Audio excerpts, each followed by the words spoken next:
ഷാജി. ഞാൻ പാലാ രൂപതയിൽ നീലൂർ ഇടവകയിൽ നിന്ന് വരുന്നു. ഞാൻ ഉടമ്പടി എടുത്തത് 2023 മെയ് മാസം 10-ാം തീയതിയാണ്. ഉടമ്പടി എടുത്ത് കഴിഞ്ഞ് അതെൻ്റെ ഒരു സുഹൃത്ത് വഴിയാണ് ഞാനിത് അറിയുന്നത്, കൃപാസനത്തിനെക്കുറിച്ച് അറിയുന്നത്. അങ്ങനെ ഇരിക്കുമ്പം പല പ്രാവശ്യം ഫോണിൽ കൂടി ധ്യാനം കേൾക്കുകയെല്ലാം ചെയ്തു. ഒരു ദിവസം അവരുടെ കൂട്ടത്തിൽ ബസ്സിന് വന്നു, അത് ഉടമ്പടി എടുത്തതിന് ശേഷം അപ്പോൾ സാമ്പത്തികമായിട്ടൊക്കെ വളരെ ബുദ്ധിമുട്ടിൽ കഴിഞ്ഞുകൊണ്ടിരിക്കുന്ന ആയിരുന്നു. അങ്ങനെ ഇരിക്കെ എൻ്റെ ആദ്യം ഉടമ്പടി പുതുക്കാൻ വന്നു കഴിഞ്ഞപ്പം പുതുക്കലിന് ശേഷമാണ് എൻ്റെ മൂത്ത മോള് ഹൈദരാബാദിൽ 5 വർഷമായിട്ട് ജോലി ചെയ്തുകൊണ്ടിരിക്കുകയായിരുന്നു, നേഴ്സായി ജോലി ചെയ്യുകയായിരുന്നു. അപ്പോൾ അത്രയും വർഷമായി മോളോട് ഇങ്ങോട്ട് പോരാ, വീട്ടിലേക്ക് പോരാ, നമുക്ക് എവിടെയെങ്കിലും എന്തെങ്കിലും നോക്കാമെന്നും പറഞ്ഞ് ഞാൻ വിളിച്ചു വരുത്തി. വന്നു കഴിഞ്ഞ് എൻ്റെ മോൾക്ക് ഇവിടെ നാട്ടിൽ തന്നെ ഒരു ജോലി കിട്ടി. അങ്ങനെ ഇരിക്കെ മെയിനായിട്ട് പറയാനുള്ളതാണ്, എൻ്റെ ഈ സാഹചര്യത്തിൽ എനിക്ക് എങ്ങനെ വന്നു, എൻ്റെ കൊച്ചിനെ ഇവിടെ കൊണ്ടുവന്നു, ഇങ്ങനെ ജോലിയായി. ആ ജോലി ചെയ്തുകൊണ്ടിരിക്കുന്നതിനിടയ്ക്ക് ഇവിടെ സാലറി കുറവും ഫുഡിൻ്റെ കാര്യത്തിലും എല്ലാം വിഷമമാണെന്നും പറഞ്ഞ് മോൾക്ക് ഭയങ്കര ബുദ്ധിമുട്ട് പറഞ്ഞ് അങ്ങനെ ഇരിക്കെ ഹൈദരാബാദിൽ നിന്ന് തന്നെ സിസ്റ്റർ തരുതരെ വിളിക്കുന്നു, നീ ഇങ്ങോട്ട് തന്നെ പോരെ, നിന്നെ ആവശ്യം വന്നാൽ കൊണ്ടുപോയി വിടാവുന്നൊക്കെ പറഞ്ഞ്. അപ്പോൾ മോളെന്നോട് ചോദിച്ചു, എന്നാൽ പോട്ടെ പോപ്പാന്ന് ചോദിച്ചു. ഞാൻ പറഞ്ഞു, അങ്ങനെ നിർബന്ധമാണെങ്കിൽ പോകും എന്ന് പറഞ്ഞു. എനിക്കെന്നാലും മനസ്സൊന്നുമില്ല. അപ്പം ഞാൻ ഉടമ്പടി പ്രാർത്ഥന ചൊല്ലിക്കൊണ്ടിരിക്കുന്ന സമയമാണ്.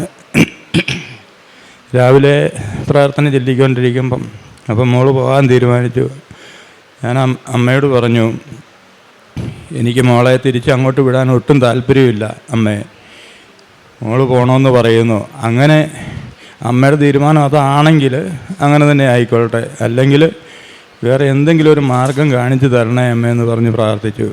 അങ്ങനെ പ്രാർത്ഥിച്ചു കഴിഞ്ഞപ്പം എനിക്ക് 24 എന്നൊരു ഡേറ്റ് കിട്ടി.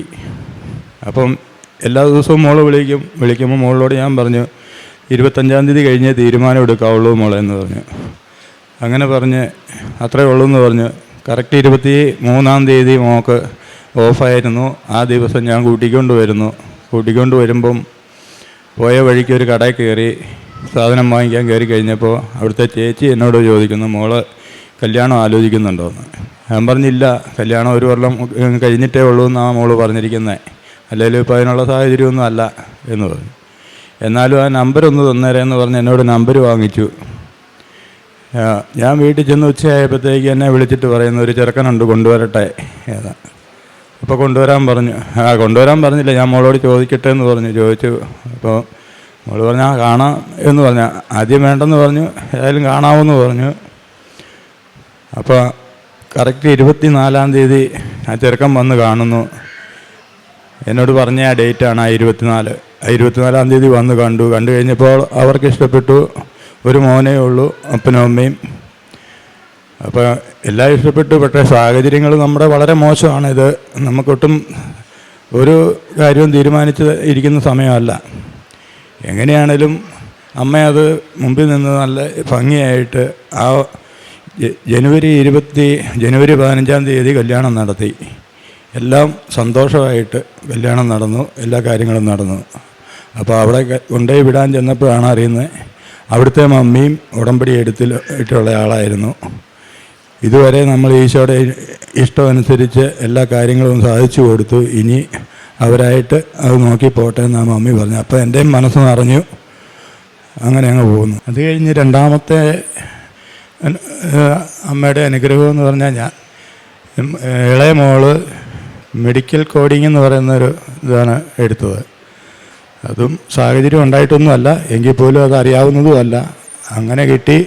അമ്മ കാണിച്ചു കൊടുത്തതായിട്ട് നമ്മൾ കണ്ടു.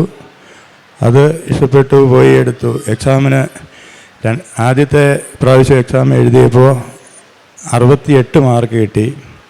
70 മാർക്കാണ് വേണ്ടത്. അത് പോയി. രണ്ടാമത് ആ ഫീസ് കൊടുത്ത് അതിൽ തന്നെ ഒന്നുകൂടെ എഴുതാമെന്ന് പറഞ്ഞു. ഒന്നുകൂടെ എഴുതി. അതിന് 1 മാർക്കിന് പോയി. അങ്ങനെ 2 പ്രാവശ്യവും പോയി. മൂന്നാമത് വീണ്ടും നമ്മൾ ഫീസ് അടച്ചു വേണം എഴുതാൻ. അങ്ങനെ വീണ്ടും ഫീസ് അടച്ച് ഒന്നുകൂടെ എഴുതാമെന്നും പറഞ്ഞ് എഴുതിച്ച്, അപ്പോൾ അവിടെ എക്സാം എഴുതുന്നതിൻ്റെ അടുത്തുള്ളൊരു പള്ളിയിൽ പോയി ഞാൻ പ്രാർത്ഥിച്ചുകൊണ്ടിരുന്നു. മോൾ എക്സാം എഴുതി 3 മണിക്കൂറോളം അത്രയും സമയം ഞാൻ ആ പള്ളിക്കകത്ത് തന്നെ ഇരുന്ന് പ്രാർത്ഥിച്ച് കൊന്തയും ചൊല്ലിയിരുന്നു. അപ്പം വന്നു കഴിഞ്ഞപ്പോൾ അന്നേരവും മോൾക്ക് നല്ല ഒരു മുഖഭാവമല്ല. അപ്പം ഞാൻ ചോദിച്ചു, എന്തിനാണ് വിഷമിക്കുന്നത് എന്ന് പറഞ്ഞു. അപ്പം ഞാൻ പറഞ്ഞു, ഞാൻ നമുക്ക് എടുത്ത ബസ്സിൽ നിന്ന് എടുത്ത കിട്ടിയ ടിക്കറ്റിൽ എനിക്ക് അമ്മ പറഞ്ഞു തന്ന ഒരു രീതിയിൽ എനിക്ക് തോന്നിയ ഒരു നമ്പർ ഞാൻ എഴുതി കൊടുത്തായിരുന്നു. ഇത് റിസൾട്ട് വരുമ്പോൾ എടുത്ത് നോക്കിയാൽ മതി എന്ന് പറഞ്ഞു. അപ്പോൾ അന്ന് തന്നെ രാത്രിയിലാണ് റിസൾട്ട് വരുന്നത്. പ്രാർത്ഥന കഴിഞ്ഞ് നമ്മുടെ വീട്ടിലെ പ്രാർത്ഥനയുടെ സമയത്ത് റിസൾട്ട് വന്നിട്ടുണ്ട്. അപ്പോൾ പ്രാർത്ഥന കഴിഞ്ഞിട്ട് നോക്കാം എന്നും പറഞ്ഞ് നോക്കി, പ്രാർത്ഥന കഴിഞ്ഞ് നോക്കിയപ്പം 78% മാർക്കുണ്ട്. അപ്പം എന്നോട് പറഞ്ഞതിലും കൂടുതലായിട്ട് കൊടുത്ത് മോളെ അനുഗ്രഹിച്ചു. പിന്നെ എനിക്കുള്ള എൻ്റെ ഏറ്റവും ആദ്യം തന്നെ ഞാൻ വന്ന ആദ്യത്തെ വർഷം ഒക്ടോബർ 26 റാലിയിൽ പങ്കെടുത്തു.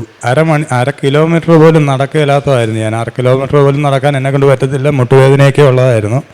അത് ഞാൻ ഇത്ര ദൂരം നടന്നിട്ട് ഒരു വിഷമവും അറിയാതെ നല്ല രീതിയിൽ പങ്കെടുത്തു. 2ാമത്തെ വർഷം മോളെയും പിള്ളേരെയും എല്ലാവരെയും കൂട്ടി ഞങ്ങളെല്ലാവരും കൂടെ വന്ന് റാലിയിൽ പങ്കെടുത്തു. പിന്നെ പ്രേക്ഷിത വേലകളൊക്കെ ആകാവുന്ന വിധത്തിലൊക്കെ നമ്മൾ എല്ലാ കാരുണ്യ പ്രവൃത്തികളും എല്ലാം ചെയ്യുന്നുണ്ട്. ആശുപത്രിയിലുമൊക്കെ പോയി മരിയൻ സദനം എന്ന് പറയുന്ന അവിടെ ഇതുണ്ട്, അവിടെ പൈസ എന്നെ കൊണ്ട് പറ്റുന്ന അവർ കൊടുക്കുന്നുണ്ടായിരുന്നു. അങ്ങനെയെല്ലാം ചെയ്തു പോകുന്ന എൻ്റെ ഈശോയ്ക്കും അമ്മയ്ക്കും നന്ദി പറഞ്ഞുകൊണ്ട് ഞാൻ മോളുടെ കൊടുക്കാം. എൻ്റെ പേര് ജിഷ. പപ്പ പറഞ്ഞതിൽ മൂത്ത മോള് ഞാനാണ്. അതിൽ എൻ്റെ കല്യാണം കഴിഞ്ഞത് ജനുവരി 15, 2024 ഞാൻ ജോലി ചെയ്തുകൊണ്ടിരിക്കുകയായിരുന്നു. ഏപ്രിൽ മാസം ഞാൻ റിസൈൻ ചെയ്തു. അതിനുശേഷം എനിക്ക് ജോലി ഇല്ലായിരുന്നു. ഞാൻ മെയ് 28, 2024 ഇവിടെ വന്ന് ഉടമ്പടി എടുക്കുകയുണ്ടായി. അതിൽ 6 നിയോഗങ്ങൾ ഞാൻ വെച്ചിരുന്നു. അതിലേറ്റവും അവസാനത്തെ നിയോഗം എൻ്റെ ജോലിയായിരുന്നു. അപ്പം ജോലി വേണമെന്നുള്ള ആഗ്രഹമായിരുന്നു എനിക്ക്. ഞാൻ പ്രതീക്ഷീകരണ പ്രാർത്ഥനയിൽ പ്രാർത്ഥിക്കുകയുണ്ടായിരുന്നു. അപ്പം ഞാൻ ഡേറ്റ് ഇട്ടാണ് പ്രാർത്ഥിച്ചത്. ജൂലൈ 15 എനിക്ക് ജോലി കിട്ടണമെന്നായിരുന്നു ആഗ്രഹം. ഞാൻ മാതാവിനോട് പറഞ്ഞു, എൻ്റെ വീടിൻ്റെ അടുത്ത് തന്നെ ഒരു ഹോസ്പിറ്റലിൽ എനിക്ക് ജോലി കിട്ടണം. അത് ജൂലൈ 15 തീയതിക്കുള്ളിൽ എനിക്ക് തരണമെന്ന് ഞാൻ മാതാവിനോട് ആവശ്യപ്പെട്ടു. എല്ലാ ദിവസവും പ്രതീക്ഷീകരണ പ്രാർത്ഥനയിൽ ഞാൻ മാതാവിനോട് പ്രാർത്ഥിച്ചു. ജപമാല ചൊല്ലി കണ്ടിന്യൂസ് ഞാൻ മുടക്കാതെ ജപമാല ചൊല്ലി പ്രാർത്ഥിച്ചു. ജൂലൈ 13 ഞാൻ അടുത്തുള്ളൊരു ആദ്യമായി ഒരു ഹോസ്പിറ്റലിൽ ആ ജൂലൈ 13 ഞാൻ ബയോഡാറ്റ കൊടുത്തപ്പോൾ അവർ പറഞ്ഞു വേക്കൻസി ഇപ്പോൾ ഇല്ല, വരുമ്പോൾ വിളിക്കാമെന്ന് പറഞ്ഞു. ഓക്കെ, ഞാൻ പറഞ്ഞു. വീട്ടിൽ വന്നതിന് ശേഷം 15 മിനിറ്റ് കഴിഞ്ഞപ്പോഴേക്കും അവരെന്നെ വിളിച്ചു.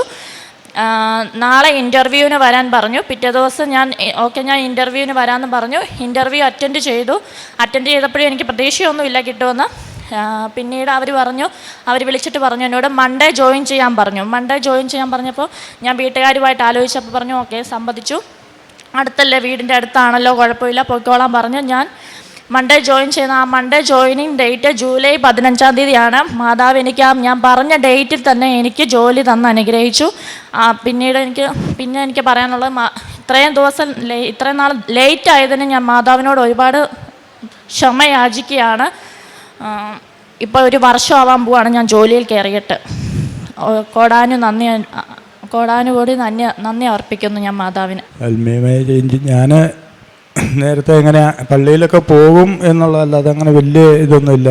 ഞായറാഴ്ചകളിൽ പള്ളിയിൽ പോകും, കുർബാന കാണും, അങ്ങനെ കുമ്പസാരമൊക്കെ അങ്ങനെ ആണ്ടിലും വല്ലപ്പോഴൊക്കെ ഉണ്ടായിരുന്നുള്ളൂ. അങ്ങനെയൊക്കെ ഇരിക്കുകയായിരുന്നു. അപ്പോൾ ഈ ഉടമ്പടി എടുത്തതിന് ശേഷം എല്ലാ 15 ദിവസത്തിനകം എന്നാണല്ലോ കുമ്പസാരിക്കുകയും കുർബാന കൈക്കൊള്ളുകയും ചെയ്യും. അത് എൻ്റെ വൈഫാണ് കൂടുതലായിട്ട് എന്നെ ഈ ഉടമ്പടിയിലേക്ക് പോകാനായിട്ട് സഹായിച്ചത്, അമ്മയുടെ അടുത്തേക്ക് അടുപ്പിച്ച് വിട്ടത്. അങ്ങനെയാണ് ഞാൻ ഇങ്ങനെ പോകാൻ തുടങ്ങി. ഇപ്പോൾ എല്ലാ ദിവസവും പ്രാർത്ഥനയും എല്ലാത്തിനും കൂടുന്നുണ്ട്. എല്ലാവരും നല്ല രീതിയിൽ പോകുന്നു. ജെറമ്യ 29:11 കർത്താവ് അരുളി ചെയ്യുന്നു, നിങ്ങളെക്കുറിച്ചൊരു പദ്ധതി എൻ്റെ മനസ്സിലുണ്ട്, നിങ്ങളുടെ നാശത്തിനല്ല ക്ഷേമത്തിനുള്ള പദ്ധതിയാണ്. നിങ്ങൾക്ക് ശുഭമായ ഭാവിയും പ്രത്യാശയും നൽകുന്ന പദ്ധതി. ഷാജി സെബാസ്റ്റ്യൻ ഫാമിലി ഇപ്പം നമ്മളോട് സാക്ഷ്യപ്പെടുത്തിയത് അങ്കിൾ പ്രാർത്ഥിച്ചുകൊണ്ടിരുന്നപ്പോൾ 24 എന്ന് പറഞ്ഞൊരു ഡേറ്റ് കിട്ടി. അതുപോലെ തന്നെ ആ ജിഷ എന്ന് പറഞ്ഞ ആ മോൾക്കൊരു കല്യാണാലോചന വരികയും അതുപോലെ തന്നെ അത് വേഗം നടക്കുകയും ചെയ്തു. മാതാവ് കാണിച്ചു കൊടുത്തൊരു ഫാമിലി ആയിരുന്നു അത്. അതുപോലെ തന്നെ അങ്കിളുടെ രണ്ടാമത്തെ മോൾ ജിനു ഒരു മെഡിക്കൽ കോഡിംഗ് കോഴ്സ് ചെയ്യുന്നുണ്ടായിരുന്നു. ആ കോഴ്സിൻ്റെ എക്സാം 2 പ്രാവശ്യം എക്സാം എഴുതിയിട്ട് ഫെയിലായി. അതുപോലെ തന്നെ അങ്കിൾ പ്രാർത്ഥിച്ചുകൊണ്ട് നിന്നപ്പോൾ അങ്കിളിനൊരു നമ്പർ കിട്ടി 74.